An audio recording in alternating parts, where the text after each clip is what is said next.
Thanks everyone so much for your patience. I deeply appreciate that. I'm going to go ahead and get started. Please make sure that you're on mute. If you just joined us, you should be on mute automatically.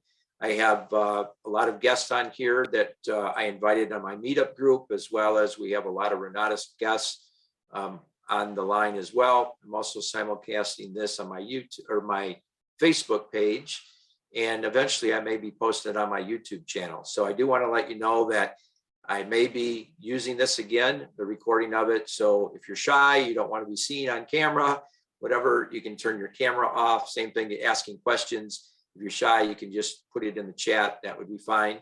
Also, I'd ask you, I'd love you to, if you haven't already, please join my YouTube channel. I have other property tours on my YouTube channel, just like this one. So just go to youtube.com/Randy Pertler and show me some love and subscribe to that. Actually, I'll go through this very quickly because I've wasted too much of your time. I was in educational publishing, first in education, then educational publishing, became a full-time real estate investor. I've done multiple flips at a time and a lot of real estate deals. And there's my email address if you need to email me, randypertler@onlineowners.com. I'm also a licensed broker now as well, and I'm working on building a national brokerage team. So what I would advise you to do, especially if you're first starting out as a real estate investor, to come up with a mission statement, just like starting any business. Treat it like a business and it'll pay you like a business. Treat it like a hobby and it'll pay you like a hobby. So come up with a mission statement. I did. I'm not going to read my mission statement, but if I had to summarize it in 3 verses, these really are the Bible verses that I think really encapsulate what I want to accomplish in business. And my mission is, for what will it profit a man if he gains the whole world but loses his soul? So you want to make sure that your business is honest, ethical, but seek first the kingdom of God and its righteousness, and all these things will be added to you. That's the same thing about making sure your business is honest and ethical. And the last one, for everyone who exalts himself will be humbled, and he who humbles himself will be exalted. So that's as you become successful in your business, you want to make sure you're humble, you're still serving others. So tonight we're going to go through kind of the 4 F's: fund it, find it, flip it, or fix it and flip it. And a lot of people want to put the find it first, which could be a way to do it. But as Bob Tierney says, somebody that we all know and love, says his favorite saying is dig your well before you're thirsty. So you might want to fund the deal, have that funding ready before you find the deal. So once you find it, you can move quickly. And that's what I did with this particular project. So let me talk about that. First of all, funding a project, this project or any project that you may have. I use what's called an equity partnership model, which means I set up an LLC, a limited liability company, and we split that company 50-50. All right. My S Corp, which is onlineowners.com, owns 50% of the LLC, and my equity partners own 50% of the LLC. That's the ownership, and that's the split of the profit. I do 100% of the work. They provide 100% of the money, and then we split the profits 50-50. Okay. So this is the basic way that I fund most of my real estate deals, whether it's flipping properties or rental properties. So this is a basic model. Now there's a lot of rules, regulations, laws that you need to follow. So if you don't know what you're doing, you should get a training and educated like our Renatus group offers. Use an attorney, make sure that you know what you're doing when it comes to this model, because you can get yourself in a lot of trouble if you do it wrong. But I'm not going to go too much deeper into that. You can always call me later or email me or contact somebody that's in the group, because anybody that's been as a part of Renatus, you have this model in your classes. So we call it a equity partnership model. And a lot of times the funding came from me maybe doing a previous property tour, and then people coming to that property tour and want to be part of the next one, and they want to find out about the deal. Now, we don't go into a deal. I don't recommend our LLC going into a deal unless we believe we can make at least 30%.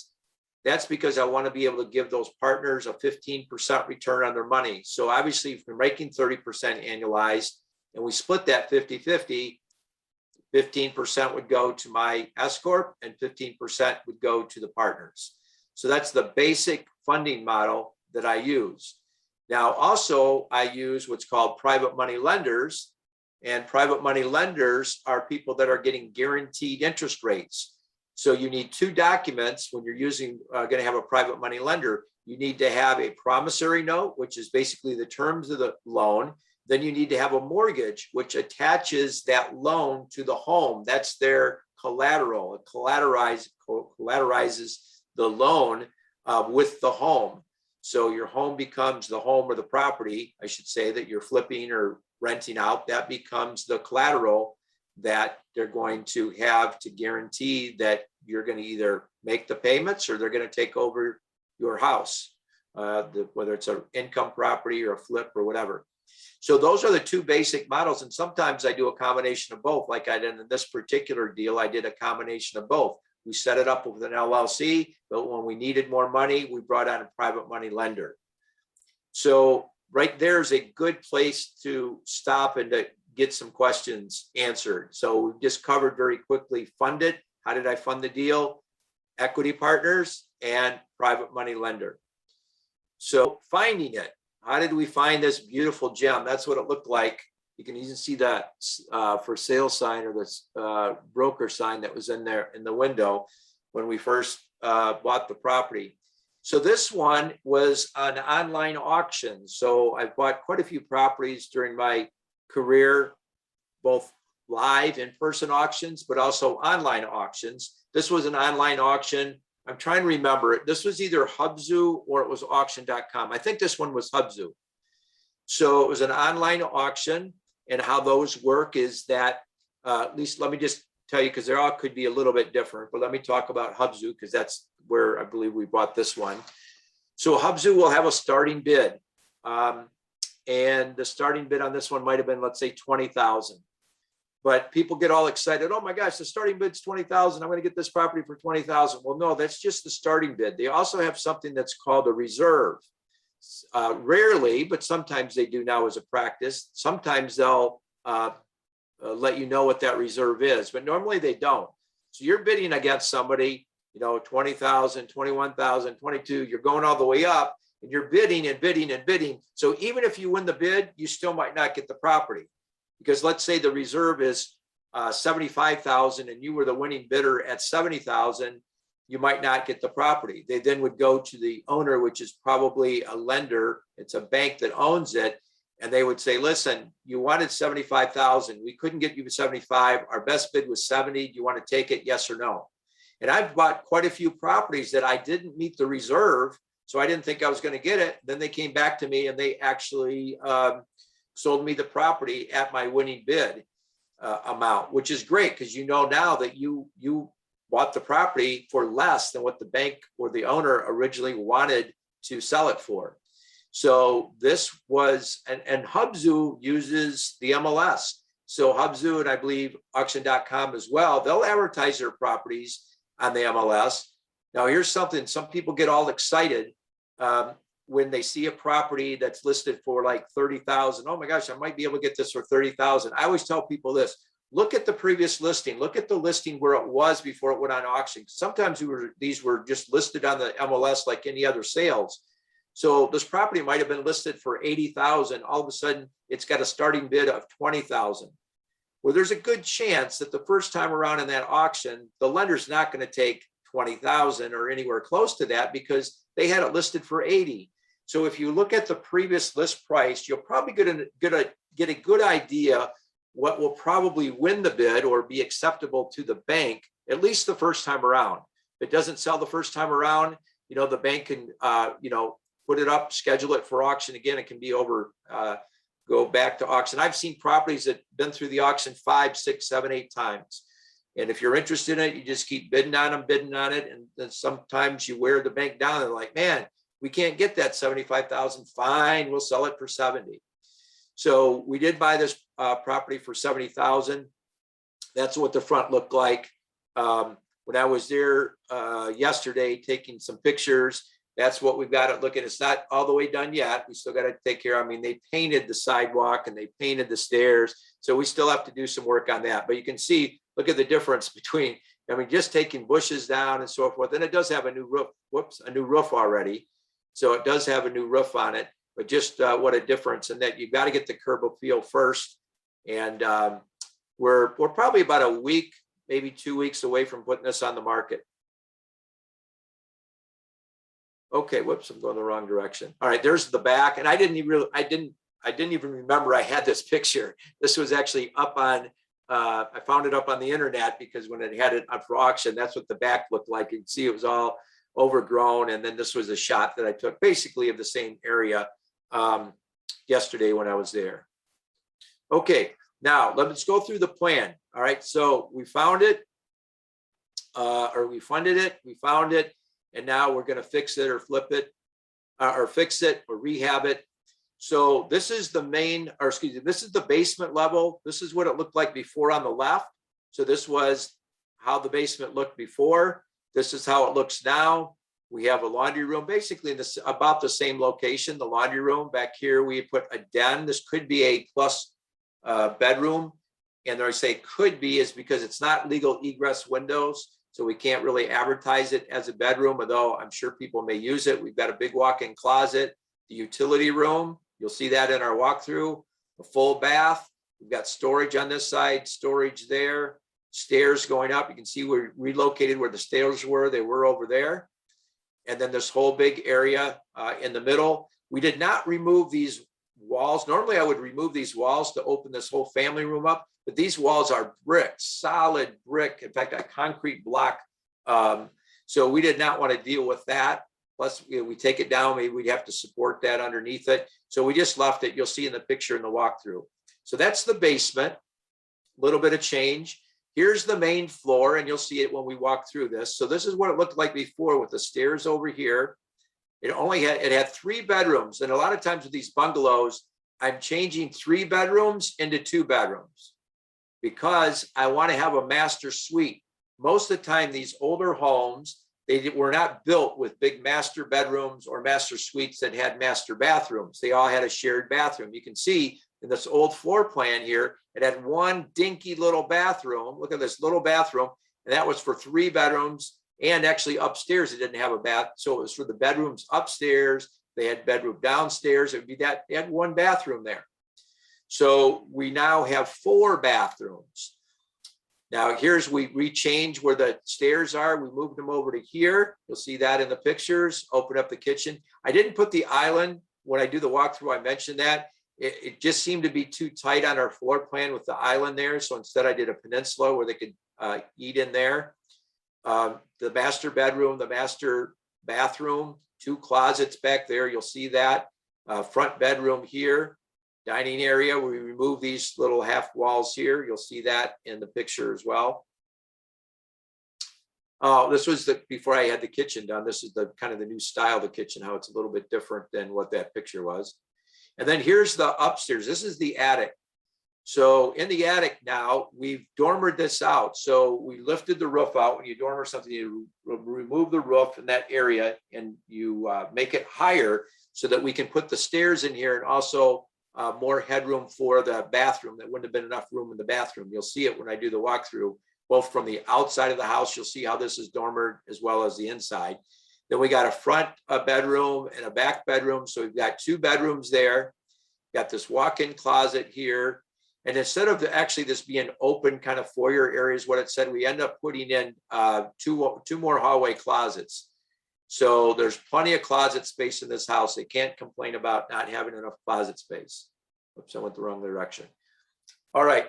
So you know what? I'm going to go ahead right now. This is when I talk about flipping it, as far as the price range goes and everything, I will get back to the screen right here. What I'm going to do now is I'm going to stop sharing that screen and I'm going to go ahead and show you the video of the walkthrough. Before I do the video of the walkthrough, do we have any questions? Hey, Randy, I have some questions for you. Sure.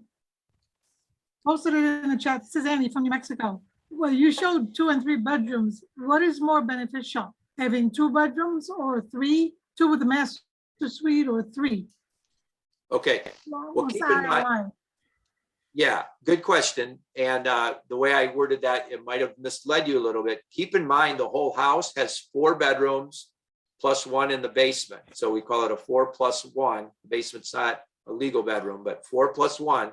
Before, it only had 3 bedrooms and maybe 2 upstairs. So what I did was, the reason I went to 4 from 3 to 2 to get a master's, because I already had 2 bedrooms upstairs. So I was already doing 2 bedrooms. So what is more valuable? Better question is to have 5 bedrooms with 1 bathroom, or to have 4 bedrooms with 4 bathrooms. So really the value becomes in 4 bedrooms with 4 bathrooms versus 5 bedrooms with 1 bathroom, right?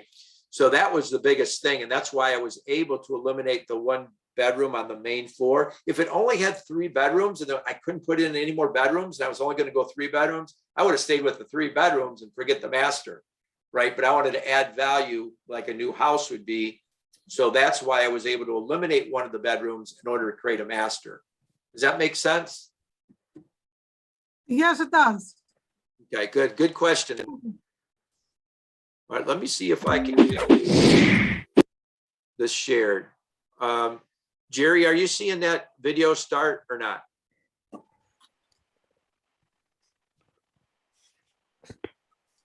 Jerry, can you come No up? video yet. We see the tiles of the Okay. videos. Okay, this should be it now. Can you see that screen now? Yep. Okay, let me make sure it's share sound. I'll turn it up. I know it's not going to be real loud but I walk through, you'll see the visual. What we'll do is I'll go through the outside of the house. I don't think you'll have any questions there. I'll probably get through the inside of the house before I stop it, so you can ask your questions at that time. All right, I'm going to go ahead and start it now. Jerry, if you can't hear the audio, let me know, okay? Otherwise, I'll assume it's fine.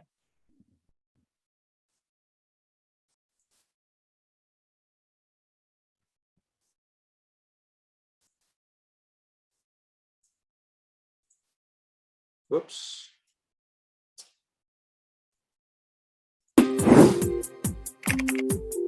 Audio's good. Good. Hi, we're on the south side of Chicago. This is a bungalow that we did the rehab on. And you can see it has a new roof. That dormer was already in place. We did add, when we go in, you'll see the stairway. See the dormer right there that we added? That's on this side of the chimney is a stairway. On the other side is a bathroom. You'll see that once we get up there. And we still have a little bit more landscaping to do, but we put in these pavers there, cut down the big overgrown trees in the front. There was a big overgrown bush, I should say bush. There's a big bush right there that hit all this. So as we look along this side here, we've got all the rocks all the way down to the back. There was overgrown brush back there. This whole wall was full of green, nothing but green ivy there. You can see it's a nice block here. A house just a few houses down from here sold for $379 earlier in the month, and then a house, I believe it's I might be able to point it out. It's probably that house, one of those 2 houses with the nice landscaping in front, just sold from, I think it was about $350, $349, something like that. So we're thinking we're going to get somewhere in between those 2 prices. Also, you can see up on top there, that is from our high efficiency furnace that's in the upstairs that controls the upstairs unit. We have one in the basement as well. So let's go and we'll walk around the back of the house. Had to do a little concrete work here. A lot of these old houses, the concrete sidewalk will start to pitch towards the house. That cause water problems. Water will come down and it will seep into the basement. So we raised that up and we leveled it off so the pitch is away from the house. Did a few tuck pointing. All the windows are new, by the way, and we wrapped all of the windows. We now have to scrape and paint all the window sills. Some of the tuck pointing up to come back in. This was a really big area where they had to patch. They'll smooth this out here, make it look a little bit better, grind it down to some of the exposed bricks so it just won't look like a glob. But back here to the backyard, just spoke to the neighbor, and we're gonna try to come up with a solution here, taking down this fence, but yet putting a gate across here. I'll probably offer to go ahead and put a fence all the way to their yard, which would enclose that. Wouldn't worry about somebody coming back there. Do roof on the garage as well. Got to get rid of our debris here. We've put in concrete platforms for where the two AC units, one will be on that side, one will be on that side. That back is all newly sided. That's the master bedroom. You'll see when we get in there. We may keep the block glass there if the new owners want us to. However, in order to pass the final inspection, they will want the ventilation of a full window there. This is the garage here. We've got to put a new garage door in here. They just wrapped the fascia here. And let me look back here, the alley. I always want to check out to buy a house. I want to make sure that the alley is not, some of them are pretty bad. This one's not bad at all. Though we've got that wrapped, we now have to scrape and paint when they do the exterior painting in the front of the house. So anyway, that's the outside, pretty typical Chicago bungalow, small backyard. We'll take care of all this. This was all overgrown, so this bushes you can see is still remnants of the old bushes that were there. We'll walk up towards the front again, and we'll go into the inside of the house. Okay, we're gonna come on in the house. We're just entering right now. Here's the little foyer area. This is a neat little light fixture. Not too expensive, but it's what I call a wow factor. We want to have at least 7 things when people come into the house that they can say, wow, look at that light fixture. We want them to remember things, our house versus all the other houses that they're looking at to buy. So first come in, there's a little coat closet right here. You can see we're not all the way done. We got to come in for some touch-up paint, but most of the painting has been done, completed, and the trim work they had just painted. Under these, the covering of the paper here are hardwood floors. You'll see it maybe in 1 or 2 rooms where you can see how beautiful it is. So this is what they call a bungalow style home. And this is the dining room area right here underneath the light with the 2 windows there. You can see we opened this up.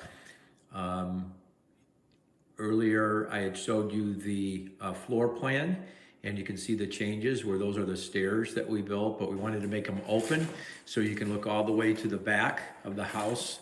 So the open concept is demonstrated here. So these are quartz countertops. Those are quartz countertops and backsplash. This cabinet style is called a European style. It's very sleek. You can see it doesn't even have doorknob or handles. You just touch them and they open it up like that and close them. And then you've got the glass. On some of my higher end houses, we actually put light fixtures inside there, LED. This one I didn't because of a little cost savings. This is not quite as high end as some of my other rehabs. Here you can see a little bit of the floor. It's dirty, but you can see a little bit of the hardwood floor there exposed when they installed the stove. So this is the kitchen, and then over here is the area for the refrigerator. This is called the refrigerator garage. It parks in the garage. Sometimes I'll do a countertop depth refrigerator, but I prefer to do a full-size refrigerator because of the extra room for the family, and then build a garage or recess it. Sometimes I recess it into the wall if possible. Wasn't possible in this case because there's a bedroom behind it that doesn't really allow me to do that. The toe kick is not installed. Oh yes, it is, a stainless steel toe kick. There it's covered with the plastic, that's a protective plastic. But over here you can see the stainless steel.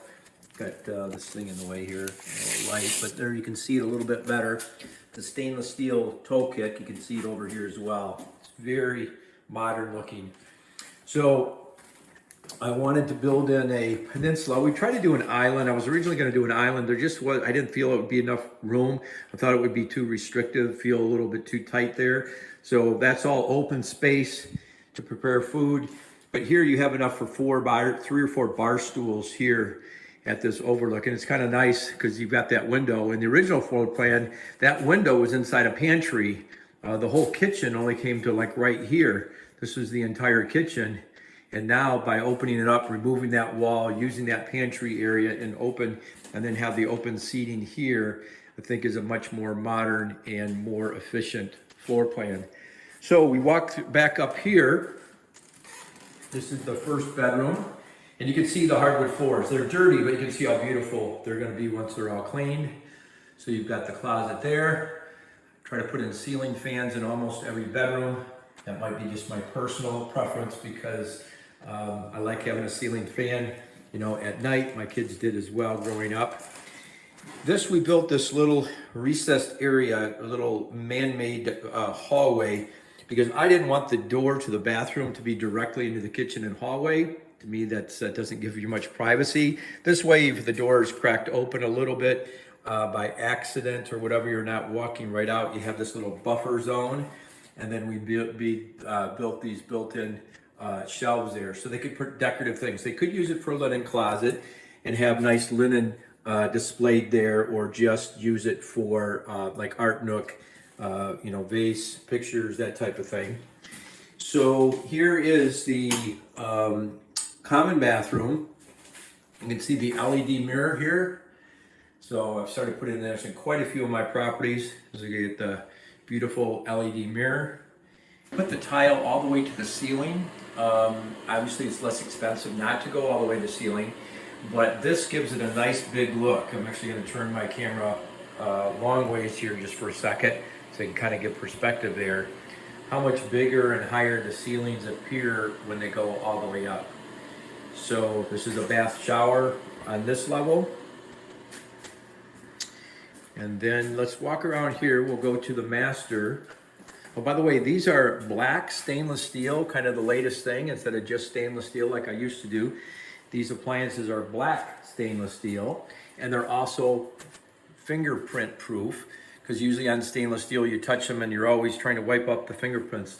These are black stainless steel that are fingerprint proof. Same thing here. I could have made a little bigger closet and had the door right here, but I didn't want the master bedroom right off of the kitchen. I created this little kind of hallway privacy space. Again, even if you leave your door open to your master bedroom, you have company or somebody in your kitchen, they're not really looking and seeing everything in your master bedroom. So that creates that private space, but it still gives you a good sized walk-in closet here. So you've got the closet here, kind of the his and her closet. This one's a little bit smaller, so this would probably be his. And then that one over there could be hers. Another full closet over here. And we'll have to put the hanging bars and shelves and everything in there yet. Be kind of the final thing that we do. And here's a full master bath off of this. Most of the time with these bungalows or these older houses, they didn't have master suites, master baths. So that's what I'm usually doing, is creating this modern feel in these older houses. So a modern amenity like a master suite or master bathroom is now experienced with this house. And someone that basically wants a new house, but they want to live in these areas. There's not a lot of knockdown houses. This is on the south side of Chicago. So this is an alternative to get one of our total rehabs. So it feels like a brand new house, but it's actually not. It's, you know, 75 to 100-year-old house. So anyway, that's the master bathroom, part of the master suite that we have here. Let's go on, continue our journey. I will go. Okay, before we go upstairs and look at the upstairs and the basement, just any questions? We did the exterior. We walked through the main floor. You can see that, you know, it's got two bedrooms instead of three, but we've got a master suite, two closets and so forth, something that a homeowner would want. Any questions about what we looked at so far? I do have a couple of questions. And Randy, can you hear me? Yes. Your appliances for your kitchen, when you buy new appliances like the refrigerator, stove and whatnot, is it all one same brand like Amanda or GE or? Yeah, I try to. That was what you saw was all Samsung. I've been getting using that Samsung brand. So yeah, whenever possible. It's rare that I don't. If for some reason Maybe it's a less expensive area that I'm doing, and I've got a really good deal on appliance. But I think only once, all the rehabs I've done, only once I had to match, I think. And I think it was not because of price. Now that I think about it, I think it was because of availability. How could we get it in there and we needed it right away. Yeah, good question. And that was covered. Didn't really see it. I mean, when it's all done and it's but that had plastic on it, even though it looked kind of nice, that still had a plastic film over it. When you peel that off, it just shines. Okay. Now, when you in early of the video, I saw, hey, this house down the road here is going for 375,000. Did you do comparables before you started this property, or you just kind of had a guess? Oh no, absolutely. Especially, I've got partners that have money in it. Some of them have their retirement accounts in it. We have to do all the research. Obviously, we're going to do all comps. We're going to make sure that the price would be supported. So yeah, those two sold. Now they actually sold after we had done our research, but there was already houses in the area that had comped out. So we were comfortable just based on the other prices that we saw. But just in the last month, the one sold at the beginning of October. The other one sold, I think, a couple months earlier. So yeah, those were all sold, but we already had some solds that would support the project. Okay, just wondering. Okay, yep. Any other questions? Hey, Randy, Reggie, I like that open floor plan. I mean, that's your signature. Did you use an architect? Yeah, in order to get permits in the city of Chicago, you have to use an architect. So usually I walk through with my own ideas, figuring out what I want to do. And then once I have an idea of that, then I walk through with an architect and kind of tell them, okay, here's what I have in mind. Here's what I'd like to do. Sometimes they make some suggestions. Well, what if we do this? What if we do that? And then once we come together and get the final plan, that's what gets submitted to the city of Chicago. That's what allows you to get a permit. So even if you're not in the city of Chicago, no matter what municipality you're in, if you're moving walls, you're probably going to be required in your city or a village to get permits. So if an architect's involved, more than likely a permit would need to be involved as well. And the reverse of that is true as well. So yeah, Okay. good question. Last question. Do you use the same architect all the time, or you got a crew? I mean, you got variables on that. You know what? I've used the same one on most of them.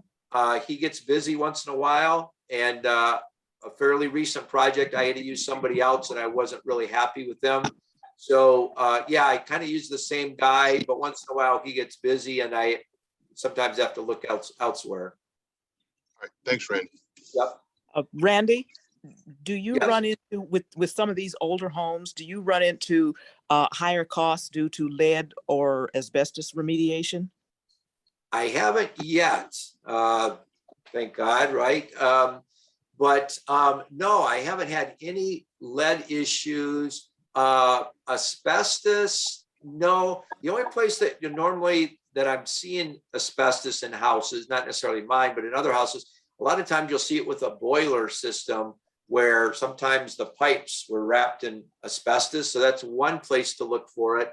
The other thing sometimes is in the tiles, like the basement tiles. Sometimes it had those hard little 12 by 12 tiles. Sometimes they had asbestos in it, but oftentimes if it's in a tile, as long as you're not disturbing that and you're not, taking those tiles up and you're actually securing it, you're usually okay with that as far as asbestos goes. But it's a great question. It's something you do need to be aware of and you do need to be concerned about if you are doing the older homes. Yeah. Thank you. Good question. I Okay, had one Jerry. real quick. Yeah. Those, do you have like a supplier of those specific cabinets? Because I've noticed that you've got those in a couple flips as well that you've done. Yeah. So Yep, I've started using those about a year ago or so. And yeah, I've got a supplier of those that they treat me pretty well, and I'm a good customer there, so I get good attention and get in right away.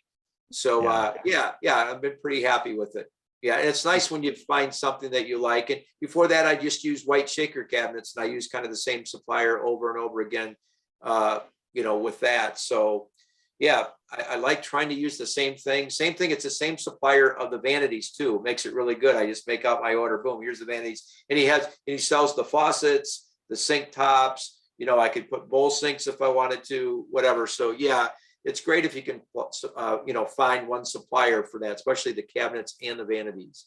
I think somebody had a question. Dave had his hand up. He's being polite and raised his hand. I'm not checking that, but Dave, did you have a question? Yeah, I just wanted to, I saw the walkthrough when it was at the studs. And I was just gonna ask, what was the timeline on this when you got the property to now? Well, this is a little bit unusual because we bought this a long time ago. When I say a long time ago, we bought it like well over a year ago, maybe close to 2 years ago. That's what I But thought. one of my LLCs that bought this, we had enough to do one project, and we were making offers on a lot of homes, right? You've got to make a lot of offers. We teach that all the time. Well, guess what? We couldn't get anything, couldn't get a house, and all of a sudden we got 2 offers accepted. So we needed to make a decision. Even though we got money to do one, and you only want to do one at a time, the LLC did. Do we want to go ahead and tie this one up? Maybe do a little bit of work, but really focus on the other one. And that's what we end up doing. We end up actually buying 2 almost at the same time, flipping the other one, and then really starting this back again. Now, even before that, there were a few things like when we gutted it out, like probably when you saw it, we gutted it out early on in the stages, did some framing and things like that. But then basically it was on hold while we did that other project. And obviously, and you'll see our carrying cost is really high. Fortunately, there was a big enough spread there. We're still going to do well on it, but it was kind of a planned decision that my LLC partners and I left it up to them. We could have raised the capital to do 2 at once if we wanted to take on hire a private money lender, or we could wait, do one, flip the other, and that's what they decided to do. But good question. All right. Hey, Ricky, just one more question. Sorry. What neighborhood in the south side of Chicago is this? This is in the Brainerd neighborhood. Okay, thank you. Yeah. You know where that's at? No, but I'll look up. All right, let me go ahead and get going because we got 2 more levels and I just want to be sensitive. I know we're not going to get done. We got started a little late, so I'll try to get you out of here by 1:15. But if you want to stay, I'll answer questions all night. All right, let's go ahead and take a look upstairs. Let's go upstairs. We'll go upstairs. So again, this open stairway. Look at the stain. We always try to match these stains. So this matches, the stain matches the hardwood floors. So it looks beautiful. The stairs are also covered right now, but they're also hardwood as well. So we go up here. This is the only place that's carpeted in. We could have done hardwood floors, but it'd been very expensive. There were some flooring issues here that would have been very expensive to do anything other than carpet. So this is carpeted in this area. This is probably going to be used for the kids. You come in here, here's one of the bedrooms. And this was pretty much done, just, nicer, but pretty much done the way that it was originally. You've got a closet here to the right. Let's see if I can open that up real quick here. So these are generous closets. Turn on the light there. Got a little, again, touch-up work to do with the paint. Now that the carpet's in, they scratched a few things up here on us. So we come down the hallway. This is another, in the basement, you'll see there's another furnace that's also connected to a air conditioning unit. This obviously needs to be cleaned up here, and we need to put the flooring in. We'll do the same flooring as the basement. But this is separate units. So this is just the upstairs unit, and then the down main level and basement are on another system. And that's great because if you're gonna do these bungalows, think about it, where this is angled there, that's the roof. There's, joists there, and then there's insulation, and then there's roof. It gets very hot up here in the summer without its own air conditioning unit, because the downstairs air conditioning unit may be kicking off the AC at, let's say, 72 degrees, and it could be 82 degrees up here. So that's why they're on separate units, to make that much more comfortable in the summer. And in the winter, the reverse is true. So here's the other bedroom on the end here. Again, a great kids room. You also over here have a nice closet here as well. This is a hallway closet. We have so much closet space. Great big hallway closet here. This could even be, it's big enough to use as an office or a study. So if a kid wants to have his own little study area, you could put a desk in there and have a little study area. Here's the bathroom. Again, this is 4 full baths. We don't have the mirror or the light fixture installed yet, but we'll get that installed. And let's see if we've got maybe just the fan light. Okay, we've got that fan on. Then here is the bathtub / shower. You can see that. Okay, let's continue on. And we'll go down now to the basement. Again, hardwood floors, a little bit more expensive, but definitely make it nice.